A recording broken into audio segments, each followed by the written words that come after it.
2018 সাল মধ্যপ্রদেশের টিকামগড়ে থাকা শোভা আর গঙ্গারামের বিয়ে হয়। শোভার এর আগেও একবার বিয়ে হয়েছিল, কিন্তু ওই স্বামী তাড়াতাড়ি মারা যায়। আর ওই বিয়ে থেকে শোভার একটা মেয়েও ছিল, যার নাম ছিল নিতু। ও শোভার সাথেই থাকতো। যেহেতু শোভার বিয়ে এখন গঙ্গারামের সাথে হয়েছিল, তাই নিতুও নিজের মায়ের সাথেই চলে এসেছিল। আর এই বিয়েতে শোভা আর গঙ্গারামের 2-3 বছরের মধ্যে দুটো বাচ্চা হয়, একটা মেয়ে আর একটা ছেলে। ছেলের নাম ছিল ঋত্বিক আর মেয়ের নাম ছিল আস্থা। সব ঠিক চলছিল, কিন্তু আস্তে আস্তে ওদের পরিবারের আর্থিক অবস্থা খুব খারাপ হতে থাকে।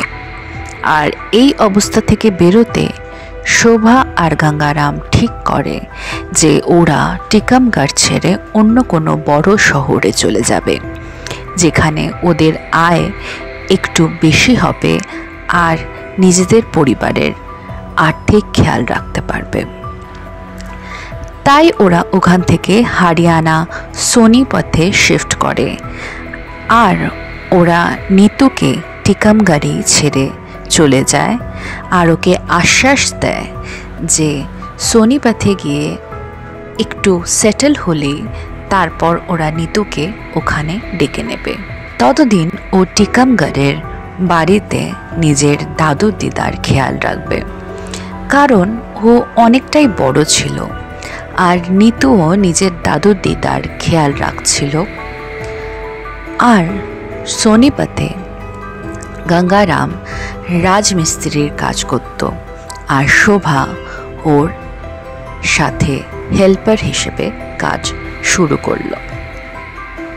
আস্তে আস্তে গঙ্গারাম আর শোভা দুজনেই ভালো ইনকাম করতে শুরু করলো।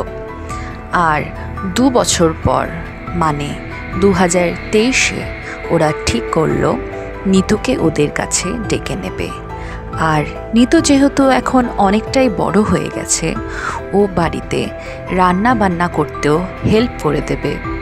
আর এতে ওরা দুজনেই কাজে মন দিতে পারবে। এবার নিতুকে সোনিপথে এনে ওর অ্যাডমিশন ওরা পাশেই একটা স্কুলে করে দেয়।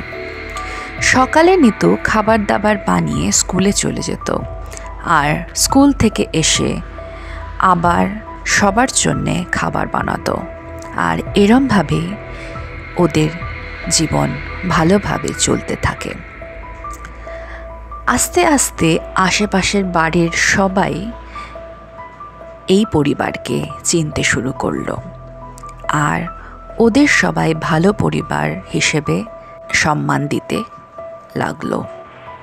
কিন্তু এমন একটা দিন এলো যেদিনের পর ওদের জীবন আর আগের মতো রইল না। দিনটা ছিল 30শে এপ্রিল। নিতু তখন ক্লাস 7-এ পড়ে। নিতু নিজের বাবাকে বলে, বাবা, আমার কিছু বই লাগবে, কাজ থেকে আসার সময় আমার জন্য নিয়ে এসো। ওর বাবা ঠিক আছে বলে কাজে বেরিয়ে যায়। এবার কাজ করতে করতে দুপুর হয়ে যায়। তো শোভা গঙ্গারামকে বলে যে আমায় টাকা দিয়ে দাও, আমি বই কিনে বাড়ি নিয়ে যাই। তো গঙ্গারাম শোভাকে টাকা দিয়ে দেয় আর শোভা বাড়ি চলে যায়। কিন্তু বাড়ি গিয়ে দেখে নিতু বাড়িতে নেই। আর তারপর নিতুর খোঁজ করতে শুরু করে শোভা। অনেকক্ষণ খোঁজ করতে করতে শোভা ছাদে গিয়ে দেখে নিতু ছাদে অজ্ঞান অবস্থায় পড়ে আছে। আর ওকে দেখে বোঝা যাচ্ছিল যে ওর সাথে ঘোরতর খারাপ কিছু হয়েছে বা করা হয়েছে। এই দৃশ্য দেখে শোভা জোরে জোরে কাঁদতে শুরু করে। আর নিতুকে নিয়ে বাড়ির পাশের হসপিটালে যায়। সেখানে পৌঁছতেই ডক্টর নিতুকে মৃত ঘোষণা করে। আর এই ঘটনার ব্যাপারে হসপিটাল থেকে কেউ পুলিশকে ফোন করে দেয়, আর পুলিশ হসপিটালে পৌঁছয়। এরপর পুলিশ গঙ্গারাম আর শোভাকে এই ঘটনার ব্যাপারে জিজ্ঞাসাবাদ করে আর বলে ওরা কি এই মৃত্যু নিয়ে কোনো কেস ফাইল করতে চায়। তখন শোভা আর গঙ্গারাম কেস ফাইল করতে মানা করে দেয় আর বলে যার যাওয়ার সে চলে গেছে, না আমরা কোনো কেস ফাইল করতে চাই, না আমাদের সময় আছে বারবার থানা পুলিশের চক্কর লাগানোর। আর আমাদের বাড়িতে আরও 2 বাচ্চা আছে, আমরা যদি কাজ না করি তো ওদের লালন পোষণ কিভাবে করব আমরা। পুলিশ ওদের যুক্তি বুঝে প্রথমে ওদের থেকে লিখিয়ে নেয় যে ওরা কোনো কেস ফাইল স্বইচ্ছে করতে চায় না। পরে ডাক্তার বডির যাঁচ করে দেখতে পায় যে মৃত্যু অস্বাভাবিক, আর হয়তো নিতুকে নৃশংসভাবে মার্ডার করা হয়েছে। আর এই কেসের ব্যাপারে মিডিয়াও জানতে পেরে যায়। তো দলে দলে মিডিয়া হসপিটালের বাইরে আসে আর এই খবর নিউজ পেপার আর টিভিতেও দেখানো শুরু হয়। এবার পুলিশেরও আর কিছু করার ছিল না, কারণ এই বিষয়ে কেস ফাইল না করলে পরে এই বিষয়টা নিয়ে অনেক জলঘোলা হতে পারে। তাই পুলিশ এবার কেস ফাইল করে। আর প্রথমে পুলিশ জিজ্ঞাসাবাদ ওর মা বাবাকে দিয়েই শুরু করে।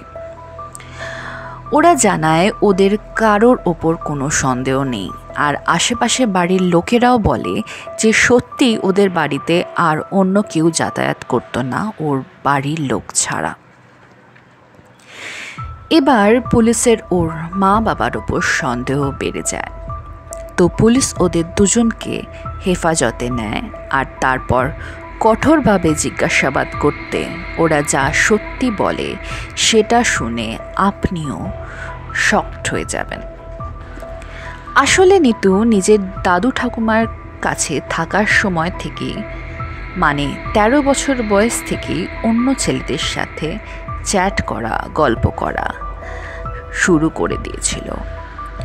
ওরা ভেবেছিল হয়তো হরিয়ানায় এসে নিতুর এই স্বভাব ছেড়ে যাবে, কিন্তু এখানে এসেও নিতু আলাদা আলাদা ছেলেদের সাথে রোজ ফোনে গল্প করত আর দেখাও করতে যেত। এই সব যে নিতু শুরু করেছিল এটা শোভা জানতে পেরে যায় আর ওর ফোনও কেড়ে নেয়। কিন্তু ও আবার নিজের বয়ফ্রেন্ডসদের কাছ থেকে নতুন ফোন এনে গল্প করতে শুরু করে। শোভা ওকে বোঝানোর অনেক চেষ্টা করেছিল, কিন্তু নিতু কোনো কথা শোনে না। তারপর শোভা গঙ্গারামকে নিতুর এই স্বভাবের ব্যাপারে জানায়, আর গঙ্গারাম নিতুকে অনেক মারধরও করা শুরু করে, কিন্তু তাও নিতু শোনে না আর দিন দিন আরও জেদি হয়ে যায়। এরপর 29 এপ্রিল এর রাত, যখন সবাই খেতে বসেছিল আর নিতু তখনও অন্য ছেলেদের সাথে ফোনে গল্প করছিল, তখন গঙ্গারাম ওকে খুব বকাবকি শুরু করে। আর নিতু তখন রেগে গিয়ে জবাব দেয়, আমি কোনো দিনও ছেলেদের সাথে কথা বলা বন্ধ করব না, আর আমায় বেশি আটকালে আমি আমার বয়ফ্রেন্ডদের সাথে পালিয়ে যাব বলে নিজের রুমে চলে যায়। এই শুনে গঙ্গারাম আর শোভা চিন্তায় পড়ে যায় যে ও যদি সত্যি পালিয়ে যায় তাহলে ওদের আশেপাশের বাড়ির সামনে বা ওদের সমাজের সামনে ওদের নাক কাটা যাবে। তাই ওরা ঠিক করে যে এই মামলাটা আরও খারাপ পর্যায়ে চলে যাওয়ার আগে ওদের কিছু করতে হবে। তারপর 30 এপ্রিলের সকালে শোভা আর গঙ্গারাম নিতুর ঘরে যায় গঙ্গারাম নিতুর হাত দুটো চেপে ধরে। শোভা যে নিতুর নিজের মা, সে নিতুর বুকের ওপর বসে আর নিতুর গলা জোরে টিপে ধরে। 5-10 মিনিট পর নিতু আর নড়চড় করে না। এই থেকে বোঝা যায় নিতুর আর নেই। এইভাবে নিতুর মা আর সৎ বাবা নিতুকে খুন করে। ওরা তারপর নিতুর লাশ ছাদে রেখে সকালের জল খাবার খেয়ে নিজেদের কাজে চলে যায় আর ইচ্ছে করে সবার সামনে নিতুর বই কেনার আলোচনা করে, যাতে কারোর সন্দেহ না হয়। এই বই কেনার ব্যাপারটা শোভা আর গঙ্গারামই বানিয়েছিল, যাতে ওদের ওপর কোনো দোষ না পড়ে। এখনও এই মামলার শুনানি চলছে। আর আপনাদের কি মনে হয় এই মামলার আসল অপরাধী কে? সত্যি কি এটা বাবা মার ঠিক হয়েছিল একটা মেয়েকে এরমভাবে শেষ করে দেওয়া? আমাদের কমেন্ট করে জানান। আর আমাদের চ্যানেলটিকে শেয়ার আর সাবস্ক্রাইব করে দিন, যাতে পরে আরও এরম রোমাঞ্চকর ঘটনা আপনারা শুনতে পারেন। ধন্যবাদ।